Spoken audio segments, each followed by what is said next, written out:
If you want to build agentic workflows, you first need to understand MCPs. Give me 90 seconds, that's all you need. An AI model on its own doesn't know your tools, your files, or your system. It doesn't know if you use Slack, Notion, or a database. It doesn't know what actions it's allowed to take, and it definitely doesn't know what state your system is in right now. This is where MCPs come into the scene. MCPs were introduced by Anthropic as a standard.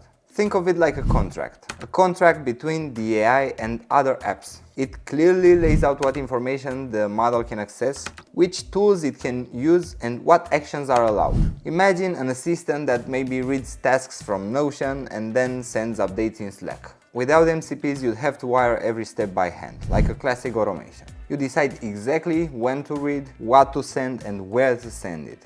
With MCPs, you show it what tools exist and what it's allowed to do, and it figures the steps on its own. So the model is making decisions. In simple terms, an MCP is a small service that stands between your apps and the models. It exposes your tools and your data in a structured, predictable way. So now the model can actually ask for things instead of guessing. If you are a bit more technical and understand what an API is, think of it like this. An MCP is an API with very explicit definitions for the models to use. A normal API is built for humans writing code, endpoints, parameters, responses. An MCP is built for AI models making decisions. What tools exist, what each tool does, what inputs it expects, what it's allowed to access, what actions are safe to execute. So it's an API plus a machine-readable contract that a model can reason over.